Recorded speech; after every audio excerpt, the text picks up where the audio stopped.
Hey everyone, I'm the Canadian lad, and today's video is another breakdown of Doctor Strange, and the reason I say that is because I had already watched this movie in 0.25x speed, and that video has received over 1 million views. So the reason I'm making a second breakdown on this movie is because I took a much needed break from watching films in slow motion. So I thought, let me watch the crucial scenes of Doctor Strange again, and let's see if I can find any new details. And indeed, I've managed to find a few, and I've added some details from my previous video as well, just so you lads better understand the context. So without any further ado, let's begin. Number 1. This isn't something a lot of people have noticed, but there is a subtle nod to the comics before this multiverse scene. The Ancient One pressed her thumb in the middle of Strange's forehead and said, "Open your eye." If you really pay attention, she says eye, not plural. What it means is that Doctor Strange in the comics gains a third eye that he can activate to see things normal people cannot see. And where's the third eye? In the center of his forehead. So Ancient One saying open your eye and pressing right there on his forehead could just be a reference or a foreshadowing that he'll get this ability in a future film. Credits to Divine X, one of my subscribers who came up with this detail in my previous Doctor Strange breakdown. Number 2. I've talked about how this apple was used as a metaphor for the forbidden fruit in my previous video, but upon watching this scene again, I found another new detail. When Stephen Strange begins to experiment with the Eye of Agamotto, he eats an apple while discovering the abilities of the Time Stone, and then he experimented on the same apple to see how it works. But notice when Strange puts the apple aside, this apple was fresh as new. But the moment Wong and Mordo interrupt Strange, he immediately stopped his spell and turned around. And that made the apple go back to its previous form, which is half eaten as it was before, indicating that once the Time Stone is interrupted, things will go back to the way it was before. Number 3. Each time Doctor Strange and the Ancient One are in their astral form, all trace of blood and scars are removed of their spiritual bodies, implying that any physical damage does not leave any trace on the spiritual embodiment. Credit goes to Chris for giving me this amazing detail so graciously in the comment section. And that brings me to my next detail, number 4. Now that we know that any physical wound does not carry in spiritual form, but notice if you get hurt in your astral form, it does affect your physical body. When Strange was fighting a zealot in the astral dimension, he almost got knocked out, and that was heavily impacting his actual physical body. This small detail signifies the effects of depression and anxiety. For example, if someone is depressed and going through a mental breakdown, it takes a toll on their body as well. Same thing happened in this movie. If you cannot protect yourself in your spiritual form, your physical body will also cease to exist. Number 5. Starting with this movie, the colors of the 6 Infinity Stones can be seen briefly in the Marvel opening title. Number 6. Doctor Strange has already received an award for spinal fusion that he has been working on. Look, I'm fusing transected spinal cords. I'm stimulating neurogenesis in the central nervous system. The work I'm doing is going to save thousands for years to come. In ER, you get to save one drunk idiot with a gun. Talking tonight at a neurological society dinner. Come with me.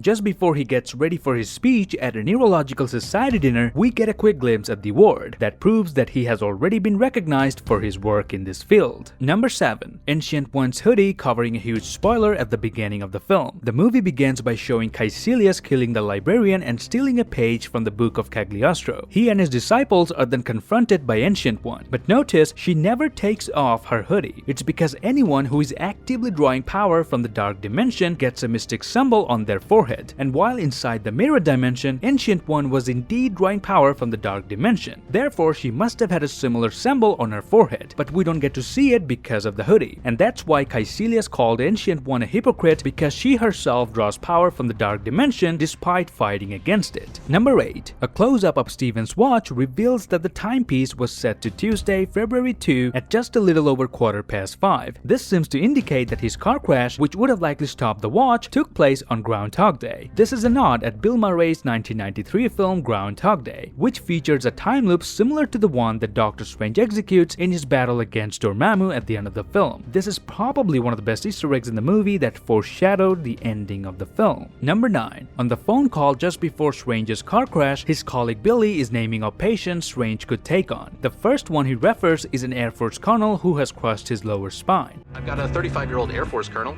crushed his lower spine in some kind of experimental armor, mid-thoracic burst fracture. This is probably a reference to the soldier that was hurt and almost twisted himself in half in Iron Man 2. Now this reference was pointed out by Thomas McBride, but a lot of you have disagreed with this detail and pointed out that it was Rhodey and not some colonel from Iron Man 2. Well, the director of Doctor Strange, Scott Derrickson, has actually confirmed it wasn't Rhodey, because Strange's car crash didn't take place in 2016 where Civil War took place. It happened way before. Only in the second half this movie comes into present day, and that brings me to another detail, number 10. Billy also tells Doctor Strange about a 22-year-old woman with an electronic implant in her brain struck by lightning. How about a 22-year-old female with an electronic implant in her brain to control schizophrenia struck by lightning? That does sound interesting. This is a reference to the superhero Miss America, aka America Chavez, who is strongly rumored to make her debut in Doctor Strange's sequel. Number 11. Many people are still unaware of the fact that Benedict Cumberbatch himself did the voiceover for Dormammu. Cumberbatch is also known for his dynamic range of voices that he's capable of doing. For example, this small clip from the Graham Norton Show shows us just how versatile Benedict Cumberbatch is. So, Miranda. Oh my God! Is your heart beating faster? Slower than before. Number 12. At the start of Strange's first crazy and mind-bending trip through the multiverse, suddenly he sees a butterfly flying around in space. He touches it and gets rocketed back on a high-speed journey through time, space, and probably some places in between. It was a nice literal interpretation of the butterfly effect, that one tiny decision can change everything going forward. The theory is that a butterfly flapping its wings on the east coast of the US changes the currents of the wind, and as it builds, it leads to a tsunami in Japan. The little touch of a butterfly is indeed Stephen Strange's first step towards accepting the larger world around him, leading to his eventual mastery of the mystic arts. Number 13. Ancient One oversimplifies magic in order to help Stephen Strange learn beyond his ego. She says spells, but if that word offends your modern sensibilities, you can call it a program. Sorcerers of antiquity call the use of this language spells, but if that word offends your modern sensibilities, you can call it a program. She explains them as programs that run the code of the universe. She dumbs it down to the level of Strange so he can understand and learn better. Just goes to show how intelligent she is and how well written her character is. And that's it. If you didn't find any new detail from this video, then I'd suggest you to watch my actual breakdown in 0.25x speed where I found 15 new details, some of which I did include in this video as well. And because Doctor Strange is going to be the new leader of the Young Avengers, so it only makes it fair if I keep on working to find small details from this movie. Now if you like this video, then please give me a thumbs up and grab the subscribe button if you haven't already, and follow me on Instagram where I post updates about my videos. Till then, I will see you lads in the next one. Oh, it's funny.